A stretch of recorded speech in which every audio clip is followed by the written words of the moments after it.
Hello tout le monde, j'espère que vous allez bien. Aujourd'hui, une vidéo qui risque d'être utile à la plupart d'entre vous, étant donné que nous sommes tous constamment stressés. C'est un petit peu la maladie du siècle. Si on l'ignore, elle crée bien plus de dégâts que ce qu'on pourrait croire sur notre santé mentale, sur notre santé physique. Sans stress, on pourrait avoir génétiquement plein de prédispositions à certaines maladies, mais ne jamais les déclencher si on a un système nerveux qui est régulé, des niveaux de cortisol qui sont équilibrés et de manière générale un niveau de stress relativement bas. Dans l'immédiat, des niveaux de stress, de cortisol qui sont complètement déséquilibrés ou un système nerveux complètement surchargé peut créer des symptômes qui sont assez vite visibles et des symptômes qui sont pas forcément graves mais qui sont embêtants comme de l'inflammation, de la rétention d'eau. Ça peut carrément impacter notre poids, notre peau, notre digestion, notre transit intestinal, l'état de notre microbiote, clairement. Après une période de stress élevé, on peut carrément partir en dysbiose, donc changer les quantités de bactéries présentes dans notre microbiote et se retrouver avec un excès de bactéries pathogènes et une grande insuffisance en bonnes bactéries. Là, une fois que le microbiote est en état de dysbiose, eh bien ça vient tout impacter parce que les neurotransmetteurs donc, qui sont à l'origine en fait de notre santé mentale sont fabriqués à 90% dans l'intestin. Donc si l'intestin dysfonctionne, forcément que dans votre tête ça peut pas bien aller. Les hormones aussi sont fabriquées en partie dans l'intestin, donc tout est lié en fait. On est vraiment tout un ensemble de choses assez complexes, une espèce de grande machine qui fonctionne en synergie et que si il y a des blocages sur un plan ou sur un autre, ça peut vite déséquilibrer toute la machine. C'est la raison pour laquelle si vous avez envie de connaître comment je régule facilement et réalistement, sans vous dire d'aller partir vivre sur une île déserte et d'arrêter de travailler parce que tout bonnement ce n'est pas tellement réaliste. Mon niveau de stress global, mon système nerveux, mes niveaux de cortisol. Écoutez bien les 5 conseils que je vais vous donner dans cette vidéo. Ok, alors la première chose qu'il faut impérativement que vous fassiez lorsque vous vous sentez stressé, lorsque vous sentez tous vos muscles se serrer, que vous sentez que votre système nerveux est comme ça en fait, que vous sentez que vous... Moi c'est un peu ça que je ressens, c'est que j'ai l'impression d'être comme ça à l'intérieur de mon corps, de ma tête. C'est signe que vraiment je suis sous stress, que j'ai trop de charge mentale, que voilà, que mes niveaux de cortisol commencent à s'emballer et que c'est pas bon, qu'il va falloir que je régule tout ça parce que sur le long terme, si j'ignore complètement et que je ne fais rien pour réguler ça, ça risque fortement de me poser des soucis. Ce qu'il va vous falloir en premier lieu, c'est déjà d'être conscient de ça parce que effectivement, des fois, quand on est tout le temps dans un mode fight or flight, un mode survie, un mode où on a la tête dans le guidon, on n'a plus conscience de rien. Et parfois, si on n'est pas assez connecté à notre corps, on peut clairement passer à côté. Et le plus on laisse passer de temps avant de réguler notre système nerveux, de faire quelque chose, le plus ce sera compliqué en fait de revenir à cet état d'homéostasie. Je me suis vraiment entraînée à directement capter, cerner les petits moments où vraiment je sens que mon système s'emballe et je le conscientise et ce que je fais en tout premier lieu, c'est que je respire. Ça peut paraître stupide comme premier conseil, mais vraiment, je vais directement en fait impacter ma physiologie en respirant de manière consciente. Ça peut passer par de la cohérence cardiaque, ça peut passer par du breathwork, ça peut passer par de la méditation. C'est une des manières les plus efficaces pour revenir à un état d'équilibre. Juste pour vous donner un exemple que je trouve assez incroyable et très inspirant par rapport au pouvoir de la méditation et de la respiration en pleine conscience. J'ai récemment une patiente du cabinet, après 10 jours de camp de méditation Vipassana. Donc 10 jours composés de 11 heures de méditation en pleine conscience sans aucune distraction. Donc vous ne pouvez parler à personne, vous ne pouvez pas avoir évidemment de téléphone, d'ordinateur, de contact avec l'extérieur, de distraction, même pas de bouquins. Son taux de sucre sanguin le matin à jeun est passé de 6 à 4,8. Ce qui n'était jamais arrivé en faisant uniquement attention à l'alimentation. Parce que dans la pyramide hiérarchique des hormones, le cortisol, donc l'hormone du stress, se situe en dessus de l'insuline. Ce qui veut dire que vous avez beau faire tout ce qu'il faut au niveau alimentaire pour réguler l'insuline, si vous êtes stressé, vous mettez un coup de pied dans tous les efforts que vous mettez. Bien la preuve que indépendamment de ce que vous mangez, si vous êtes stressé au quotidien, que vous avez un système nerveux dérégulé, des niveaux de cortisol beaucoup trop élevés, eh bien le taux de sucre le matin à jeun peut carrément être beaucoup trop élevé. Et effectivement, 6 le matin à jeun, c'est le mode stockage. C'est clair que cette femme, en l'occurrence, essayait de perdre du poids. Elle faisait tout ce qu'il fallait au niveau de l'alimentation, comme je vous ai dit, au niveau de l'insuline, pour arriver à ses objectifs. En revanche, c'est seulement une fois qu'elle a régulé ses niveaux de cortisol, situés en dessus dans la pyramide, qu'elle a pu enfin passer en mode déstockage, donc arriver à 4,6 le matin à jeun. La perte de poids, la santé métabolique, le taux de sucre, l'insuline, les hormones, tout ça, c'est extrêmement influençable par nos pensées, par notre système nerveux, par notre respiration, par notre niveau de bien-être, notre niveau de bonheur. Enfin, c'est des fois plus complexe que juste ce que vous mangez et ce que vous dépensez. Clairement. En parlant de vous dépenser, justement, on arrive à mon deuxième point. Quand vous êtes hyper stressé, c'est le moment de vous reposer. J'entends par là, ne surtout pas courir à la salle de sport, vous mettre la misère en vous disant que ça va vous aider à évacuer votre stress, commencer à courir sur le tapis, faire des cours de spinning, aller faire de la natation synchronisée, des sports très cardio, très intenses, des hits, des entraînements de crossfit. Tout ce qui vous met potentiellement la misère, c'est vraiment à mettre sur pause pendant ce moment-là. Si vous aimez faire ça, ça ne veut pas dire qu'il ne faut plus jamais en faire et arrêter. Par contre, quand vos niveaux de cortisol sont déjà beaucoup trop élevés, n'allez pas encore rajouter une couche de cortisol avec ces sports intenses. Parce qu'on le sait maintenant, d'aller faire beaucoup de cardio, des exercices très intenses, très stressants pour le corps finalement, ça va augmenter les niveaux de cortisol. Donc si ils sont relativement bas la plupart du temps et que une fois vous faites un pic de cortisol de temps en temps mais que tout vient vite à la normale, il n'y a pas de souci. Mais dans les moments où vous êtes déjà très stressé, c'est la pire chose à faire. Alors, je ne dis pas qu'il faut rien faire et plus du tout bouger, vous immobiliser, rester dans votre lit, dans votre canapé. Quoique, une fois de temps en temps, ça ne fait pas de mal. Au contraire, je crois qu'on est tellement tous en fait en mode go go go tout le temps, à être hyper productif, à optimiser notre temps, à courir par-ci, par-là, vouloir tout faire en fait.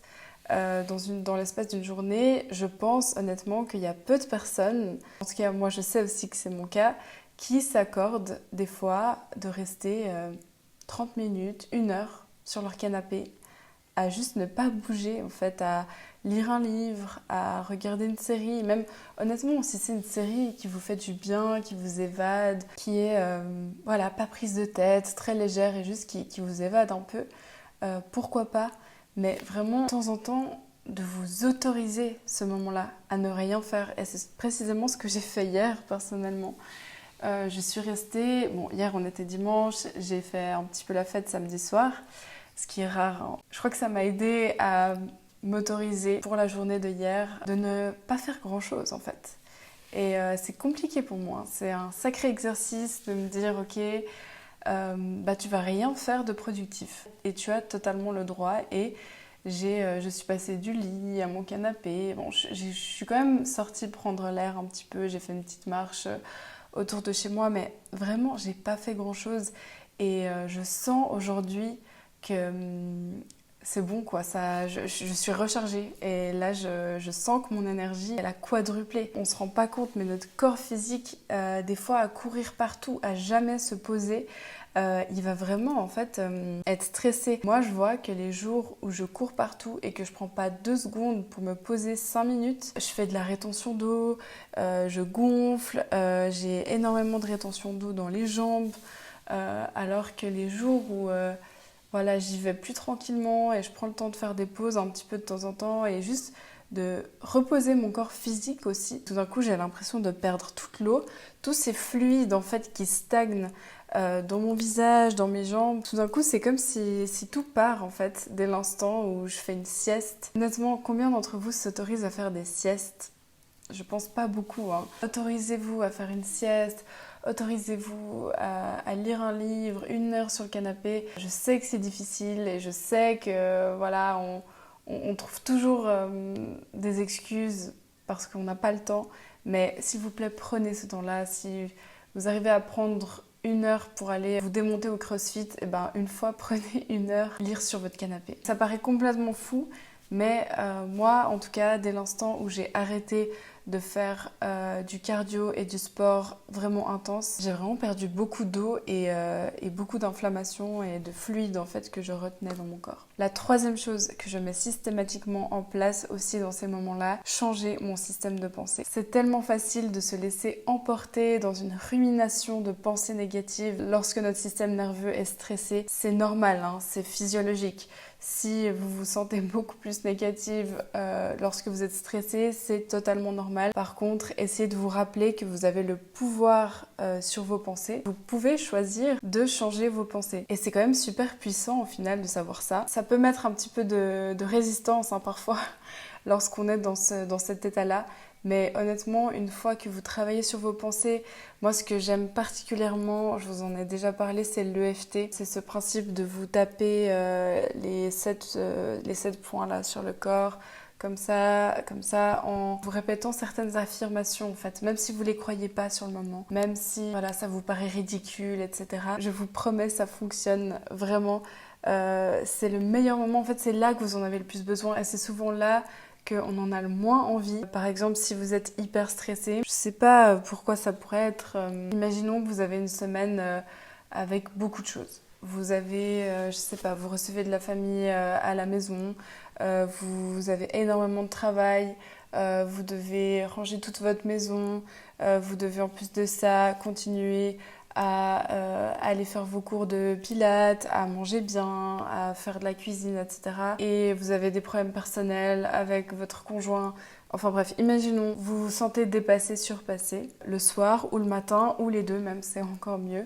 Vous prenez le temps de casser cette croyance limitante. En fait, tout ce que vous pouvez vous répéter dans votre tête qui peut affecter et stresser votre système, comme ça va pas, je suis tellement stressée, je suis débordée, je suis dépassée, comment je vais arriver à faire tout ça, je vais jamais y arriver, etc. En fait, vous cassez toutes ces croyances qui stressent votre système dans l'autre sens. Moi, en général, j'écris dans mon journal, je suis tout à fait capable de gérer tout ce que j'ai à faire cette semaine. J'ai toutes les ressources en moi et je réalise ça avec facilité, positivité et bonne humeur. J'ai du plaisir à faire tout ce que je dois faire cette semaine. J'ai confiance en mes capacités mentales et physiques pour accomplir tout ce que je dois faire cette semaine. Ce sont que des exemples, mais je pense que vous voyez un petit peu la chose et vous vous répétez cette phrase sur les 7 points de FT.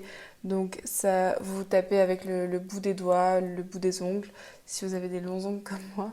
Vous tapez le dessus de la tête, ensuite ici au début des sourcils, ici sur les tempes, ici en dessous des yeux, ici en même temps, ensuite ici, ici et ici. À chaque fois que vous tapez un endroit, vous vous dites la phrase dans votre tête ou à haute voix, du coup vous l'aurez dit en fait 7 fois. Et vous pouvez faire ça avec chaque phrase. Moi c'est comme ça que je fais, je sais pas si c'est la manière exacte. Je sais qu'il y a plusieurs façons de le faire. On peut faire ça d'une manière un peu plus longue en affirmant d'abord la croyance limitante et ensuite la croyance qui va la contrer en fait. Honnêtement, si je veux être totalement transparente et réaliste avec vous, pour que je puisse mettre ça en place dans mon quotidien, chaque matin, chaque soir, j'ai besoin que ce soit assez rapide et efficace. Et je préfère faire comme ça à ma manière. En tout cas, c'est une manière que j'ai trouvé très efficace et réaliste chez moi, quitte à me faire que 3 phrases, que 3 points parfois le matin. Si vraiment je vois que j'ai pas du tout le temps, je vais essayer de prendre le temps, hein, mais si ça peut arriver, hein, les imprévus dans la vie, je vois que j'ai pas du tout le temps, en fait je prends juste ce point-là des clavicules et je me fais juste ce point-là. Et je répète mes 3-4 phrases du jour dont j'ai vraiment besoin pour affronter ma journée, ma semaine. Et voilà. Et c'est tellement mieux que rien. Je sais pas s'il y a des perfectionnistes par ici. Certainement, en tout cas, j'en fais aussi partie. Et c'est vrai qu'on a tendance, enfin moi j'ai tendance à me dire tant pis en fait je le ferai demain parce que là ce matin j'ai pas le temps de le faire de A à Z, j'ai pas le temps de le faire parfaitement, du coup ce sera pas efficace, ça va servir à rien. Dans votre tête, dites-vous simplement mieux vaut fait que parfait. Et c'est toujours ce que j'essaie de me dire, j'ai cette voix dans ma tête qui, je me dis Cory, mieux vaut fait que parfait. Okay. Là, je vois que je m'améliore. Et surtout, si vous voulez voir des réels résultats, des réelles améliorations dans votre bien-être, votre quotidien, clairement, mieux vaut fait que parfait parce que si vous attendez que ce soit parfait pour le faire, vous le ferez très très rarement alors qu'on sait que la clé pour avoir des résultats, c'est la régularité. Même si c'est pas parfait, même si c'est pas très long, faites-le tous les jours ou presque tous les jours. J'en arrive maintenant à la 4e chose impérativement à mettre en place aussi quand vous êtes super stressé, je dirais de manière générale au quotidien, mais encore plus quand vous êtes stressé, c'est de vous concentrer sur une alimentation brute. Savoir ce que vous mettez dans votre corps en fait. Que ça passe tout d'abord par les huiles avec lesquelles vous cuisinez, que vous cuisinez avec les bonnes huiles.